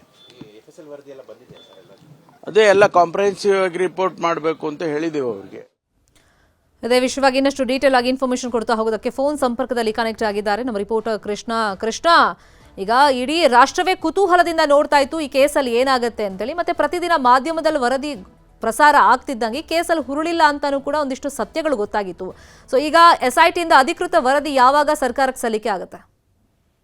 ಶರ್ಮಿತಾ, ಅಕ್ಟೋಬರ್ 31ರ ಒಳಗಡೆ ರಾಜ್ಯ ಸರ್ಕಾರಕ್ಕೆ ವರದಿ ಸಲ್ಲಿಕೆ ಆಗುವಂತ ಸಾಧ್ಯತೆ ಇದೆ. ಇವತ್ತು ಗೃಹ ಸಚಿವರಾಗಿರ್ತಕ್ಕಂಥ ಪರಮೇಶ್ವರ್ ಅವರು ಕೂಡ ಇದ್ರ ಬಗ್ಗೆ ಹೇಳಿಕೆಯನ್ನ ಕೊಟ್ಟಿದ್ದಾರೆ. ನೀವು ಹೇಳಿದಂಗೆ ಇಡೀ ರಾಷ್ಟ್ರವೇ ಇದ್ರ ಬಗ್ಗೆ ದೊಡ್ಡ ಮೇಲೆ ಚರ್ಚೆ ಆಗಿತ್ತು. ಇಲ್ಲ ಒಂದ್ ಕಡೆ ಬುರುಡೆ ಗ್ಯಾಂಗ್ ಪ್ರಕರಣ ಬೇಕು ಅನ್ನೋ ಕಾರಣಕ್ಕೋಸ್ಕರವಾಗಿ ಇದನ್ನ ಷಡ್ಯಂತ್ರ ಮಾಡಿದೆ ಅನ್ನೋದು ಕೂಡ ಹೇಳಲಾಗ್ತಾ ಇತ್ತು. ಅದ್ರ ಜೊತೆಗೆ ಮತ್ತೆ ಸಾಕ್ಷಿಗಳು ಕೂಡ ಸಿಗದಿರುವಂತದ್ದು, ಮತ್ತೆ ಯಾವುದೇ ಕಾರಣ ಕೂಡ ಈ ಒಂದು ಪ್ರಕರಣದಲ್ಲಿ ಉರುಳಿಲ್ಲ ಅನ್ನೋ ಒಂದು ವಿಚಾರ ಕೂಡ ಈಗಾಗಲೇ ದೊಡ್ಡ ಮಟ್ಟದ ಚರ್ಚೆ ಆಗ್ತಾ ಇದೆ. ಇದಕ್ಕೆ ಪೂರಕವಾದಂತಾನೆ ಈಗಾಗಲೇ SIT ಅಧಿಕಾರಿಗಳು ಕೂಡ ಒಂದಷ್ಟು ತನಿಖೆಯನ್ನ ಮಾಡೋದ್ರ ಮುಖಾಂತರವಾಗಿ ಪ್ರಕರಣದ ಬಗ್ಗೆ ವರದಿಯನ್ನ ಅಂತಿಮವಾಗಿ ರಾಜ್ಯ ಸರ್ಕಾರಕ್ಕೆ ಸಲ್ಲಿಕೆ ಮಾಡುವಂತ ನಿಟ್ಟಿನಲ್ಲಿ ಕೂಡ ಈಗಾಗಲೇ ಸಿದ್ಧತೆಯನ್ನ ಮಾಡ್ಕೊಂಡಿರುವಂತದ್ದು. ಅಕ್ಟೋಬರ್ ಮೊದಲೇ ವಾರದಲ್ಲೇನೆ ಈಗಾಗಲೇ ಸಲ್ಲಿಕೆಯನ್ನ ಮಾಡಬೇಕಾಗಿತ್ತು. ಆದ್ರೀಗ ಅಲ್ಲಿ FSL ವರದಿ ರಿಪೋರ್ಟ್ ಕೂಡ ಬರಬೇಕಾಗಿತ್ತು. ಮತ್ತೆ ಅಲ್ಲಿ ಶವಗಳು ಊತಿಟ್ಟು ಸಂಬಂಧಪಟ್ಟಂತೆ ಅದು ಯಾರ್ದು ಏನು ಇರುತ್ತೆ ಅನ್ನೋದ್ರ ಬಗ್ಗೆ ಕೂಡ ಒಂದಷ್ಟು ಅಲ್ಲಿ ಅನಾಲಿಸಿಸ್ ಮಾಡೋದ್ರ ಮುಖಾಂತರವಾಗಿ ಒಂದಷ್ಟು ಮಾಹಿತಿಗಳನ್ನು ಕೂಡ ಕಲೆ ಹಾಕಿರುವಂತದ್ದು. ಹೀಗಾಗಿ ಆ ಒಂದು ಮಾಹಿತಿಗಳ ಸಂಪೂರ್ಣವಾಗಿ ಅದರ ಬಗ್ಗೆ ಚರ್ಚೆ ಮಾಡಿ ಅಂತಿಮವಾಗಿ ವರದಿ ಸಿದ್ಧಪಡಿಸೋದ್ರ ಮುಖಾಂತರವಾಗಿ ಬಹುಶಃ ಏನು ಅಕ್ಟೋಬರ್ 31 ಒಳಗಡೆ ಅದನ್ನ ವರದಿಯನ್ನ ಅಂದ್ರೆ ಈ ವಾರ ಅಥವಾ ಬರುವಂತ ಈ ವಾರದಲ್ಲೇ ಆ ಒಂದು ವರದಿಯನ್ನ ಸಲ್ಲಿಕೆ ಮಾಡುವಂತ ನಿಟ್ಟಿನಲ್ಲಿ ಕೂಡ ಮುಂದಾಗುವಂತದ್ದು. ಹೀಗಾಗಿ ಆ ಒಂದು ವರದಿ ಆಧರಿಸಿ ಅಂತಿಮವಾಗಿ ರಾಜ್ಯ ಸರ್ಕಾರ ಮುಂದಿನ ದಿನಗಳಲ್ಲಿ ಯಾವ ರೀತಿಯಿಂದ ಕ್ರಮವನ್ನ ಕೈಗೊಳ್ಳಬೇಕು ಮತ್ತೆ ಯಾವ ರೀತಿಯಿಂದ ನಿಲುವನ್ನ ತೆಗೆದುಕೊಳ್ಬೇಕು ಅನ್ನೋ ನಿಟ್ಟಿನಲ್ಲಿ ಕೂಡ ಪ್ರಕಟ ಮಾಡುವಂತ ಸಾಧ್ಯತೆ ಕೂಡ ಇದೆ. ಈಗಾಗಲೇ ಅಲ್ಲಿ ಚಿಹ್ನೆ ಕೂಡ ಅರೆಸ್ಟ್ ಮಾಡಿ ಅದ್ರ ಬಗ್ಗೆ ತನಿಖೆ ಕೂಡ ಮಾಡಿದ್ದಾರೆ. ಮತ್ತೆ SIT ಅಧಿಕಾರಿಗಳು ಮತ್ತೆ ಅಲ್ಲಿ ಮುಖ್ಯವಾಗಿ ಯಾರೆಲ್ಲ ದೂರನ್ನು ಕೊಟ್ಟಿದ್ರು ಅದೆಲ್ಲದಕ್ಕೆ ಒಂದಷ್ಟು ವರದಿಯನ್ನು ಕೂಡ ತೆಗೆದುಕೊಂಡು ಅಂತಿಮವಾಗಿ ವರದಿ ಕೂಡ ಸಿದ್ಧಪಡಿಸಿರುವಂತದ್ದು. ಹೀಗಾಗಿ ವರದಿ ಇಲ್ಲಿರುವಂತಹ ಅಂಶಗಳು ಏನು, ರಾಜ್ಯ ಸರ್ಕಾರದಿಂದ ಬರುವಂತ ಮಾಹಿತಿ ಏನು ಅನ್ನುವಂಥದ್ದು ಈಗ ಎಲ್ಲರ ಕುತೂಹಲಕ್ಕೆ ಕಾರಣವಾಗಿರುವಂತದ್ದು. ನೋಡ್ಬೇಕಾಗತ್ತೆ. ಗೃಹ ಸಚಿವರಾಗಿರ್ತಕ್ಕಂಥ ಪರಮೇಶ್ವರ್ ಇವತ್ತಾನೆ ವರದಿ ಬಗ್ಗೆ ಹೇಳಿದ್ದಾರೆ. ವರದಿಯಲ್ಲಿ ಇರುವಂತಹ ಅಂಶಗಳ ಬಗ್ಗೆ ಇನ್ನು 1 ವಾರಗಳಲ್ಲಿ ರಾಜ್ಯ ಸರ್ಕಾರವೇ ಸುದ್ದಿಗೋಷ್ಠಿ ಮಾಡೋದ್ರ ಮುಖಾಂತರವಾಗಿ ಅದರ ಬಗ್ಗೆ ಬಹಿರಂಗ ಪಡಿಸುವಂತ ನಿಟ್ಟಿನಲ್ಲಿ ಕೂಡ ಮುಂದಾಗುವಂತದ್ದು. ಶರ್ಮಿತಾ, ಥ್ಯಾಂಕ್ ಯು ಕೃಷ್ಣ, ಈ ಕ್ಷಣದ ಮಾಹಿತಿಯನ್ನು ಕೊಟ್ಟಿದ್ದಕ್ಕೆ. ಮಹೇಶ್ ಶೆಟ್ಟಿ ತಿಮ್ರೋಡಿ ಗಡಿಪಾರಿಗೆ ವಿರೋಧ ವ್ಯಕ್ತಪಡಿಸಿ ಜಿಲ್ಲಾಡಳಿತದ ವಿರುದ್ಧ ಬೆಂಬಲಿಗರು ಪ್ರತಿಭಟನೆಯನ್ನ ಮಾಡ್ತಾ ಇದ್ರು. ಬೆಳ್ತಂಗಡಿ ಮಿನಿ ವಿಧಾನಸೌಧದ ಎದುರು ಹೈ ಡ್ರಾಮಾ ಕ್ರಿಯೇಟ್ ಆಗಿದೆ. ತಿಮ್ರೋಡಿ ಬೆಂಬಲಿಗರು ಪ್ರತಿಭಟನೆ ಮಾಡ್ತಾ ಇದ್ರು. ಆ ಸಂದರ್ಭದಲ್ಲಿ ಹೈ ಡ್ರಾಮಾ ಕ್ರಿಯೇಟ್ ಆಗಿದೆ. ತಿಮ್ರೋಡಿ ಬೆಂಬಲಿಗರನ್ನ ಪೊಲೀಸರು ವಶಕ್ಕೆ ಪಡೆದಿದ್ದಾರೆ. ಅನುಮತಿ ಇಲ್ಲದೆ ಯಾಕೆ ಬಂದ್ರು ಅಂತ ಹೇಳಿ ಇನ್ಸ್ಪೆಕ್ಟರ್ ಗರಂ ಅದು. ಮಿನಿ ವಿಧಾನಸೌಧದ ಮುಂದೆನೆ ಕೂತ್ಕೊಂಡಿದ್ದಾರೆ ಬೆಂಬಲಿಗರು. ತಹಶೀಲ್ದಾರ್ ತಮ್ಮ ಬಳಿಗೆ ಬಂದು ಮನವಿ ಸ್ವೀಕಾರ ಮಾಡಬೇಕು ಅಂತ ಹೇಳಿ ಒತ್ತಾಯವನ್ನ ಮಾಡ್ತಾ ಇದ್ದಾರೆ ಮಹೇಶ್ ಶೆಟ್ಟಿ ತಿಮ್ರೋಡಿ ಬೆಂಬಲಿಗರು. ಗಡಿಪಾರನ್ನ ವಿರೋಧಿಸಿ ಪ್ರತಿಭಟನೆಯನ್ನ ಮಾಡಿದ್ದು. ಇದಕ್ಕೆ ಪರ್ಮಿಷನ್ ಅನ್ನ ತಗೊಂಡಿಲ್ಲ ಅಂತೇಳಿ ಇನ್ಸ್ಪೆಕ್ಟರ್ ಗರಂ ಆದ್ರು. ಜೊತೆಗೆ ಬೆಂಬಲಿಗರು ಈಗ ಹೇಳ್ತಿರೋದು ತಹಶೀಲ್ದಾರೇ ನಮ್ಮ ಹತ್ರ ಬರಬೇಕು, ನಾವು ಪ್ರತಿಭಟನೆ ಮಾಡ್ತಿದ್ದೇವಲ್ಲ ಆ ಸ್ಥಳಕ್ಕೆ ಬರಬೇಕು, ನಮ್ಮ ಹತ್ರನೇ ಬಂದು ಮನವಿಯನ್ನ ಸ್ವೀಕರಿಸಬೇಕು ಅಂತೇಳಿ ತಿಮ್ರೋಡಿ ಬೆಂಬಲಿಗರು ಅಲ್ಲಿ ಹೈ ಡ್ರಾಮಾ ಕ್ರಿಯೇಟ್ ಮಾಡಿದ್ದಾರೆ. ನಾವೇನ್ ಹೇಳಿದ್ದೇವೆ ತಮಗೆ? ನಿರಾಕರಿಸಿದ್ದೇವೆ, ಮಾಡಬಾರ್ದು ಅಂತ ಹೇಳಿದ್ದೇವೆ.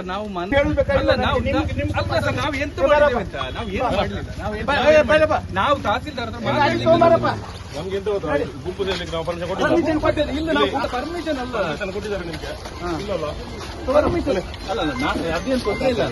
ಬಾರಪ್ಪ, ನಾವೇನ್ ಲೋಕಲ್ ಲಾ ಅದು ಏನು ಇದಿಲ್ವಾ ನಿಮಗೆ? ನಾವು ಪರ್ಮಿಷನ್ ಕೊಡ್ಲಿಲ್ಲ. ಪರ್ಮಿಷನ್ ಕೊಡದೆ ನೀವೆಲ್ಲ ಇದು ಮಾಡಿದ್ರೆ ಎಲ್ಲರ ಪ್ರಕಾರದಲ್ಲಿ ಬರಬೇಕು. ನಾವು ಇವತ್ತು ಮನವಿ ಕೊಡ್ಲಿಕ್ಕೆ 10 ಜನ ಸಹ ಹೋಗ್ಬಹುದು, ಒಬ್ಬರೇ ಹೋಗ್ಬಹುದು, 1000 ಜನ ಸಹ ಹೋಗ್ಬಹುದು. ತಹಶೀಲ್ದಾರ್ ಹತ್ರ ಬಂದು ನಾವು ಏನಾದ್ರೂ ಧಿಕ್ಕಾರ ಕೂಗುದಾ ಅಥವಾ ಮಾತಾಡುದಾ, ಬೊಬ್ಬೆ ಹೊಡೆಯುವುದಾ ಏನಾದ್ರೂ ಮಾಡಿದ್ರೆ ಮಾತ್ರ ಅವರು ಕಾನೂನಾತ್ಮಕವಾಗಿ ಆಕ್ಷನ್ ತಗೊಳ್ಬೇಕಿತ್ತು. ಆದ್ರೆ ನಾವು ಇದುವರೆಗೆ ಅಲ್ಲಿ ಹೋಗ್ಲೇ ಇಲ್ಲ. 10ವರೆಗೆ ಟೈಮ್ ಕೊಟ್ಟದ್ದು ಮಾತ್ರ. 10ವರೆಗೆ ಟೈಮ್ ಆಗುವ ಮೊದಲು ಯಾರು ಇಲ್ಲಿ ಬಂದು ನಿಲ್ಬಾರ್ದು ಹೇಳಿದ್ರು? ಇಲ್ಲಿ ಯಾರಾದ್ರೂ ಏನು ಟೆರರಿಸ್ಟ್ಗಳು ಬಂದಿದ್ದಾರಾ? ಇಲ್ಲ. ನಾನು ಹೇಳುದು ಸಾರ್ವಜನಿಕ ಅಧಿಕಾರಿಯನ್ನು ಭೇಟಿ ಕೊಡ್ಲಿಕ್ಕೆ ಟೈಮ್ ಅವಶ್ಯಕತೆ ಇಲ್ಲ. ನಾವು ಸಹ ಕೆಲವು ಕಡೆ ಹೋಗ್ತೇವೆ. DC ಅನ್ನು ಭೇಟಿ ಆಗೋ ಸಹ ನಾನು ಅಪಾಯಿಂಟ್ಮೆಂಟ್ ತಗೊಳ್ಳುದಿಲ್ಲ. ತಹಶೀಲ್ದಾರ್ ಇರ್ತಾರೆ. ಒಂದು ವೇಳೆ ಇಲ್ಲಿ ತಹಶೀಲ್ದಾರ್ ಇರೋದಿದ್ರೆ ನಮ್ಗೆ ಯಾರಾದ್ರೂ ಮೀಡಿಯೇಟರ್ ನಮ್ಮ ಮನವಿ ತಗೊಂಡ್ರೆ ಆಯ್ತು. ಇಲ್ಲೇನು ನಮಗೆ ಮಾತಾಡ್ಲಿಕ್ಕಿಲ್ಲ. ಕೇವಲ ಸರ್ಕಾರಕ್ಕೆ ಒಂದು ಕೊಡ್ಲಿಕ್ಕೋಸ್ಕರ ಒಂದು ಮೀಡಿಯೇಟರ್ ನಮಗೆ ಯಾರು? ತಹಶೀಲ್ದಾರ್. ನಮ್ಗೆ ಅವ್ರ ಹತ್ರ ಏನು ಚರ್ಚೆ ಮಾಡ್ಲಿಕ್ಕೆ ಇಲ್ಲ. ಒಂದು ಮನವಿಯನ್ನು ಕೊಡ್ಲಿಕ್ಕೆ ಒಂದು ಆಗುದಿಲ್ಲ ಹೇಳುವಾಗ ಅರೆಸ್ಟ್ ಮಾಡಿಕೊಂಡು ಹೋಗುದು. ಇದರ ಅರ್ಥ ಏನು? ಇದು ಅರ್ಥ ಏನು? ಹಾಗಾದ್ರೆ ಯಾರು ಮಾತಾಡ್ಲಿಕ್ಕೆ ಇಲ್ವಾ? ಬೆಳ್ತಂಗಡಿ ಠಾಣೆಗೆ ಮಾತ್ರ ಯಾಕೆ ಹೀಗೆ? ಯಾರ ಹತ್ರ ಮಾತಾಡ್ಬೇಕು? ಅವರು ಠಾಣೆಗೆ ಹೋದ್ರೆ ಅವರು ಇರುವುದಿಲ್ಲ. ಇನ್ಸ್ಪೆಕ್ಟರ್ ಯಾವತ್ತೂ ಇರುವುದಿಲ್ಲ.